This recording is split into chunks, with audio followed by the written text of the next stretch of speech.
cómo las políticas de salud en Costa Rica se están modificando y cómo debemos esperar que haya nuevos actores y nuevos escenarios en la política sanitaria del país. Los contenidos de la presentación van a estar fundamentalmente distribuidos en 4 ejes. Uno es algo que creo que todos conocemos, los modelos de atención dominantes. El segundo, el contexto demográfico y sociosanitario del país.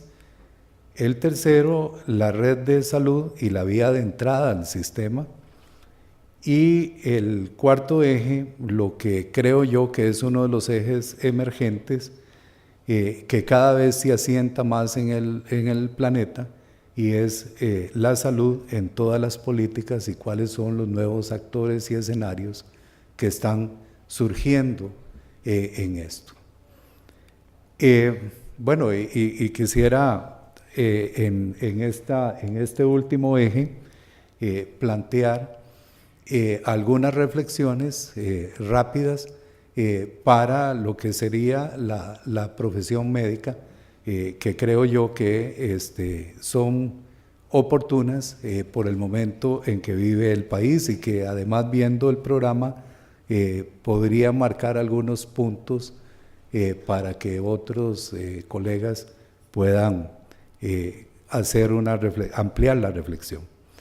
Bueno, los modelos dominantes básicamente que todos conocemos son básicamente el modelo mágico religioso, y acá un paréntesis: todos estos modelos no es que la historia los ha ido cruzando y los va dejando atrás, todos ellos siguen coexistiendo, ¿verdad? El modelo mágico religioso todavía lo tenemos en muchas comunidades de nuestro país y forma parte de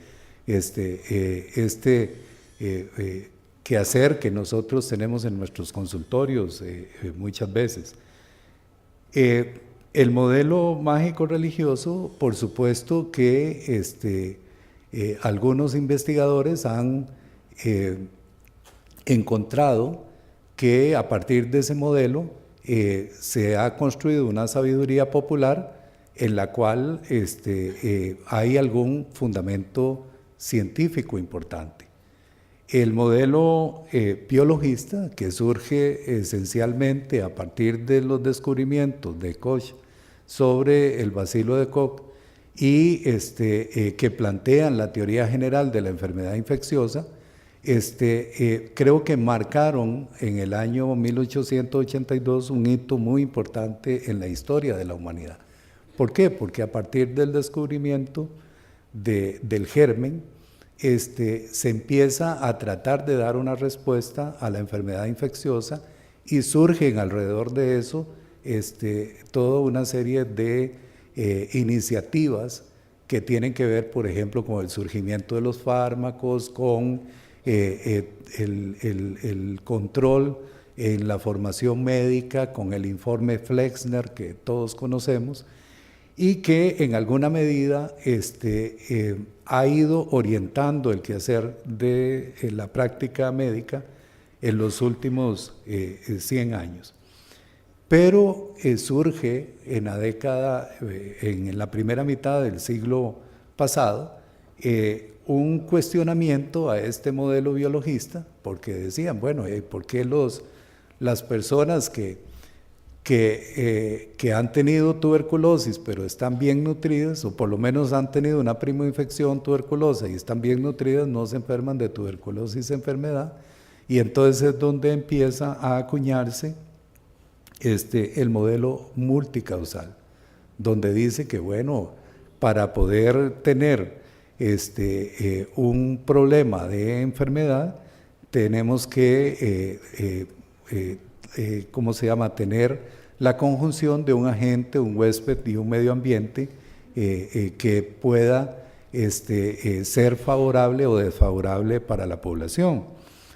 Y a partir de esa multicausalidad se empiezan a acuñar otras cuestiones que algunos han llamado integral, pero que por lo menos desde mi perspectiva siguen siendo multicausal, como por ejemplo el enfoque biopsicosocial, ¿verdad? ¿Por qué? Porque el enfoque biopsicosocial se centra únicamente en la determinación de la enfermedad, más no en la respuesta social que se le da a esa enfermedad. ¿Por qué? Porque esa respuesta social siempre surge o se queda desde los servicios de atención médica. Y finalmente, el modelo integral o de producción social de la salud, que ahí sí hay un punto de inflexión importante porque empieza a plantear nuevos actores en la atención sanitaria. Y ahí surgen, por ejemplo, respuestas a la pregunta esta de por qué alguna gente que tiene primo infección pero tiene muy buena nutrición no se está muriendo, o por qué el dengue no afecta a ciertos grupos sociales, por ejemplo. Silleris lo planteaba claramente ya en el siglo pasado, en la primera mitad del siglo pasado. Ustedes recuerdan que Henry Silleris migró a Hopkins y a partir de sus planteamientos se empieza a promover un enfoque más social de la medicina. Y Silleris decía, la salud se promueve proporcionando condiciones de vida decentes, buenas condiciones de trabajo, educación, cultura física y formas de esparcimiento y descanso. Fíjense que esto que dijo Silleris en el año 1848 ya lo había dicho un siglo antes, ¿cómo se llama? Un médico alemán que le mandaron a hacer una investigación de un brote de tifus en las minas de Alta Silesia, y Virchow le dijo al gobierno, miren, si ustedes no cambian las condiciones de vida de esa población, van a seguir teniendo epidemias de tifus en los mineros. Mejórenle las condiciones y verán cómo estos mineros no se van a volver a enfermar. Por supuesto que eso le costó el destierro a nuestro antecesor Virchow. Entonces, en lo biopsicosocial hay creo yo, un gran vacío, porque aun cuando se reconozca la multicausalidad, el profesional médico que ha hecho esfuerzos fundamentales desde la genómica, desde todo el tema del manejo quirúrgico adecuado, hasta llegar hoy, por ejemplo, a técnicas mínimamente invasivas, queda descubierto de otros aspectos que tienen que ver con el sitio donde se genera la enfermedad. Y voy a ponerles un solo caso. Imagínense ustedes el carrusel que significa, por ejemplo, para el Hospital de Niños, estar atendiendo poblaciones con problemas de diarreas severas prácticamente todos los años, cuando esta población sigue sin cambiar sus condiciones de vida. Entonces, por supuesto, ese es uno de los tubitos que la Seguridad Social prácticamente tiene. Ayer nos comentaban unos colegas de la Caja que la epidemia de dengue, por ejemplo, para este año, le ha significado a la Caja en lo que va del año 24, una inversión porque en salud nunca nada es un gasto, una inversión de $24 millones. Y los determinantes del dengue no están justamente en manos del sector salud, están en manos de otros sectores, ¿verdad? O por ejemplo, el año pasado la avioneta que cayó, o antepasado más bien, con una persona ahí que le costó al país, internado en el Hospital México y que nunca había pagado seguro social,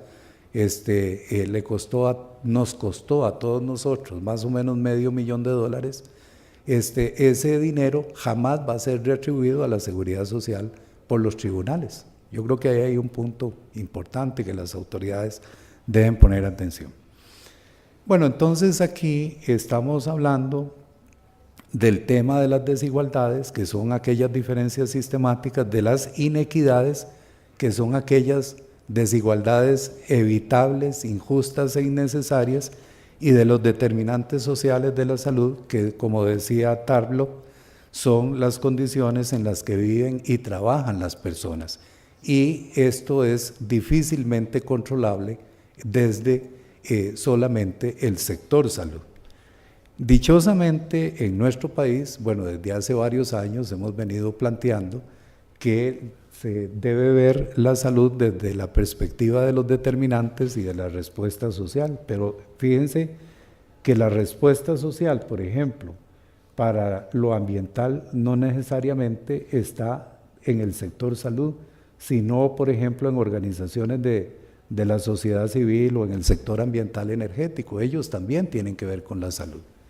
O, por ejemplo, en los aspectos económicos, como decía un exministro de Salud de Perú, la mejor aprendizaje con la epidemia del cólera en Perú fue que las decisiones del Ministerio de Salud las tomaba el Ministerio de Economía, ¿verdad? Entonces, hay elementos que no son controlables por el sector salud, pero sin embargo, en muchas reuniones en que se discute salud, no están estos sectores involucrados. Ese es para mí uno de los puntos fundamentales que hay que replantearse. Ya autoridades anteriores, este esquema lo conocen, es un esquema que se manejó por el Ministerio de Salud en administraciones pasadas, habían reconocido la necesidad de poner atención a estas cuestiones. En cuanto al contexto demográfico y sociosanitario, veamos, bueno, esto no creo que lo lean desde atrás, pero yo se los puedo ir mencionando. Por ejemplo, la tasa de mortalidad infantil en nuestro país prácticamente ha mejorado en los últimos años de manera impresionante. Sin embargo, la calidad de vida no ha mejorado tanto. Seguimos teniendo proporciones de pobreza que superan el 20% de la población nacional. Seguimos teniendo problemas, por ejemplo, en inequidad. Un coeficiente de Gini, por ejemplo, que para el año 2011 superaba el 51.51, es decir, somos uno de los países más desiguales de América Latina, catalogados, bueno, junto con Chile, por ejemplo.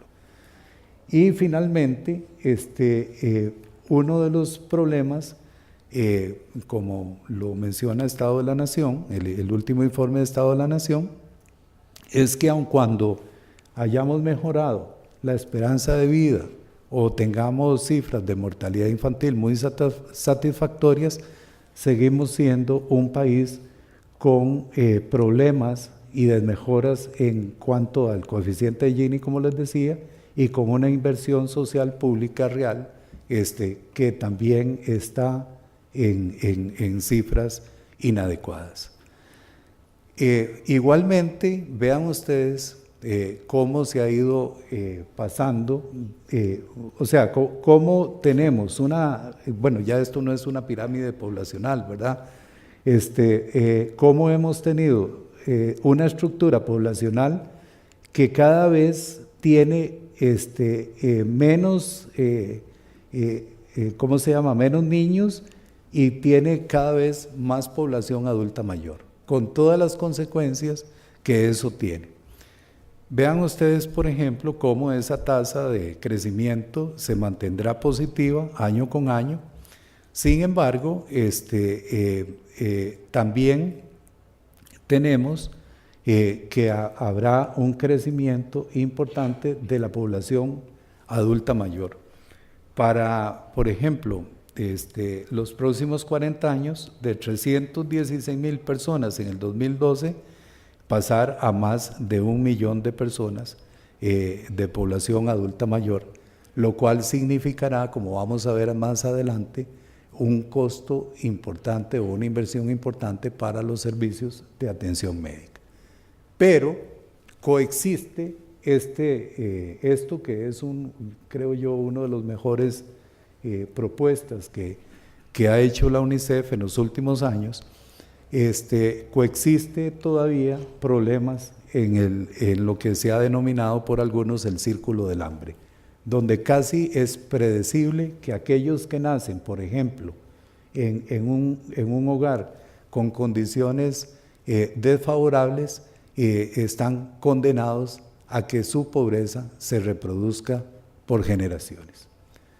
Y veamos un caso rápidamente. Esto es Lindavista, que queda en las montañas al frente de donde quedaba el relleno sanitario de Río Azul, una finca de invasión, donde, por ejemplo, esta niña, en una investigación que hicimos, no iba a la escuela, y es una niña que debe tener más o menos ya los 11 años. Vivía del nivel de la calle, las contamos las gradas, 187 gradas para arriba. O sea, tenía que subir 187 gradas para ir a tomar el bus en condiciones realmente paupérrimas. Pero además su abuela se quedó ciega porque no sabían que ellos tenían derecho, aunque no pagaran seguro, a ir a Levi's y que Levi's lo visitara. Y era una señora diabética. Entonces, aparte de eso, vivían con estas condiciones. Entonces uno dice, bueno, ¿quién va a resolver esto?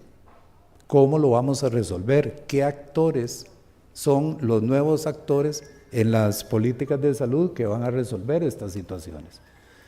Y por otro lado, vean ustedes lo que está pasando con el recurso hídrico. Aquí casi que hay un problema de striptease de nuestro país, donde cada vez más vemos que las fuentes de agua o se secan o se contaminan. Y por otro lado, veamos la evolución. Tenemos una calidad de agua potable bastante aceptable, o por lo menos de agua segura bastante aceptable, pero vean este dato que es también un poco preocupante.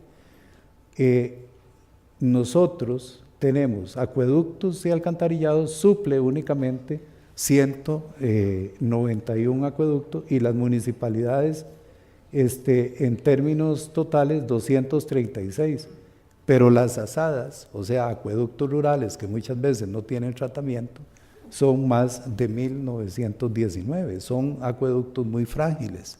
¿Quién paga la factura de eso? Nosotros, en los EBAIS, en los centros de salud, en los hospitales. Otro problema importante, tenemos coexistencia de problemas, por ejemplo, de enfermedades, digámosle, típicas de países con cierto ingreso, pero no tenemos los ingresos típicos de esos países para atender esas enfermedades, ¿verdad? Y, por ejemplo, bueno, veamos, este es un dato que me llamó muchísimo la atención en la última memoria del Ministerio de Salud, donde la mortalidad en personas de 30 a 39 años, vean ustedes, se está incrementando también por enfermedades prácticamente crónico-degenerativas o enfermedades no transmisibles, ¿verdad? Enfermedades crónicas no transmisibles, como se denominan ahora. Y con un perfil, por ejemplo, de cáncer, donde ustedes ven, bueno, cáncer de piel, el que más hay, pero hay otros que son perfectamente prevenibles. Sin embargo, como me decía un colega patólogo, muchos de estos cáncer todavía son expresiones de inequidad porque llegan en estadios terminales, y muchas veces los estadios terminales fue porque no fueron atendidos a tiempo en sus respectivos centros de atención.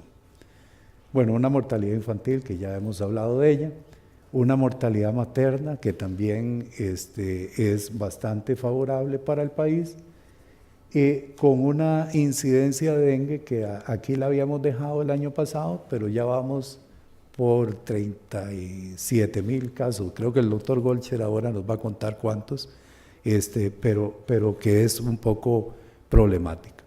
Y bueno, ¿cómo está constituido el sector salud?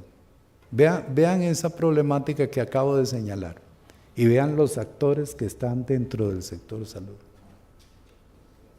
¿Quién le cuenta a los otros que diseñaron mal la carretera? ¿Quién le cuenta a nosotros que están comiendo productos, por ejemplo, contaminados por plaguicidas? ¿Cuáles son los mecanismos que tenemos para discutir esa problemática en el país? Por ejemplo, acá, las municipalidades. ¿Quién le dice a las municipalidades que ordenen mejor el territorio para que no hayan tantos derrumbes, deslaves, para que no hayan tantos problemas con el manejo de residuos?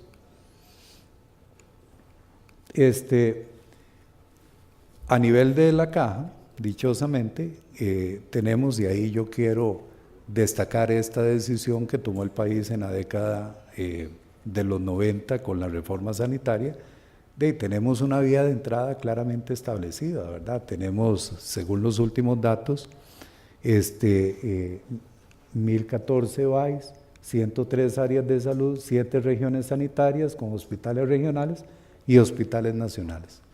Es decir, el problema que tenemos en Costa Rica no es un problema de cobertura, creo yo. Creo que es un problema de calidad y de oportunidad en la atención de servicios de salud, y ese es uno de los grandes desafíos que se estarían teniendo dentro de la política sanitaria. Y si no, veámoslo aquí en algunos datos, donde, por ejemplo, si yo vivo en una localidad en la región central sur, en la zona de Los Santos, tengo acceso a 12 EVAIS, por ejemplo. Pero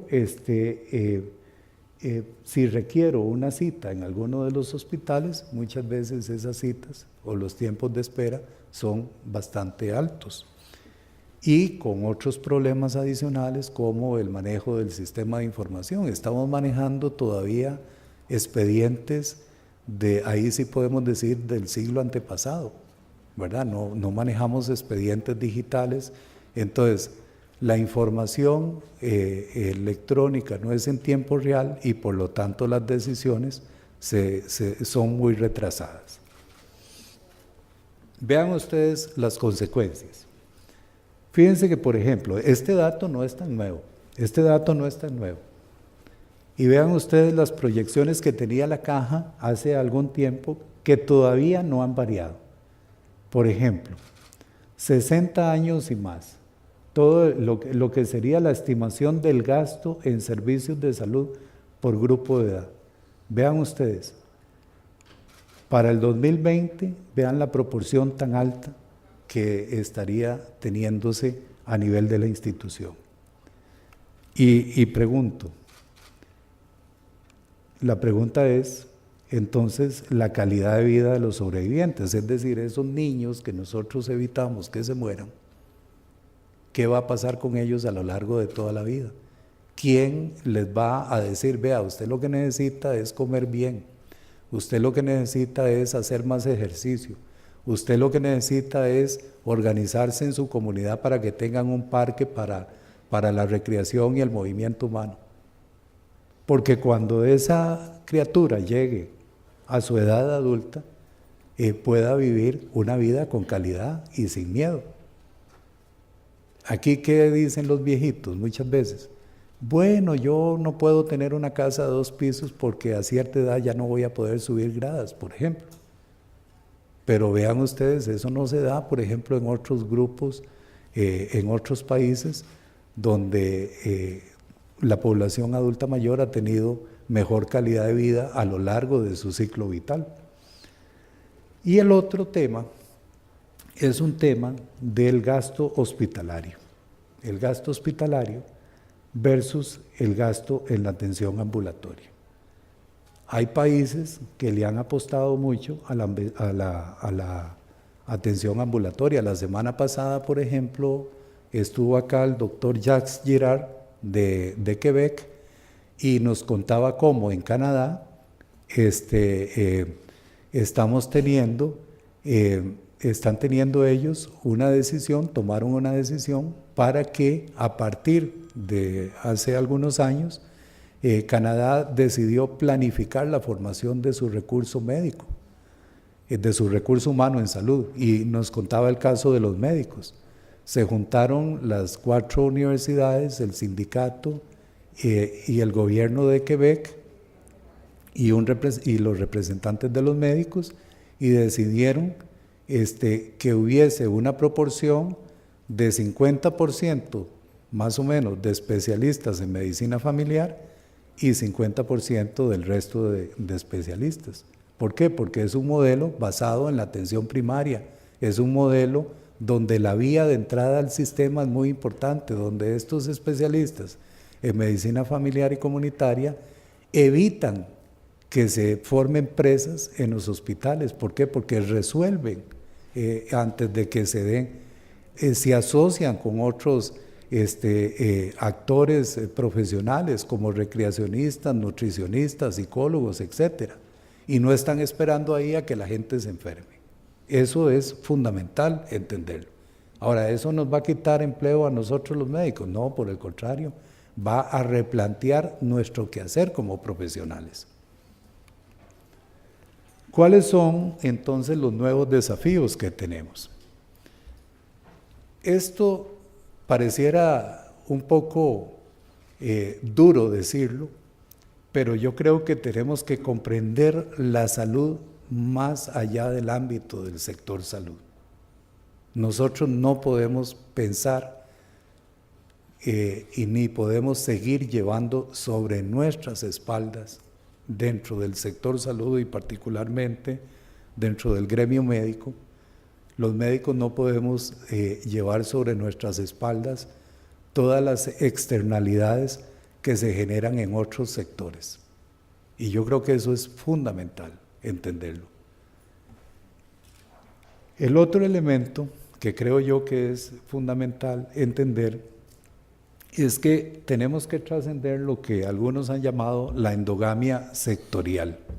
Es decir, empezar a convocar a otros responsables políticos y al público en general para empezar a tomar decisiones en el campo de la salud, como por ejemplo lo que se mencionaba ahora por la señora presidenta de el foro de salud, que bueno, a algunos, y lo digo acá con todo respeto, nos extrañó que se convoque al final de la gestión y no al principio de la gestión gubernamental, porque habría sido más fácil hacer aportes y más efectivo hacer aportes, porque a veces dejar la cancha marcada para otros como que no sería lo más adecuado. El otro elemento, creo yo, importante es abrir el espacio sectorial y crear necesidad de que la salud se vea desde todas las políticas. Por ejemplo, exigir al Ministerio de Transportes que construya carreteras adecuadas que no generen tantos accidentes, por ejemplo. Exigir al Ministerio de Agricultura que hayan más controles con el uso de plaguicidas.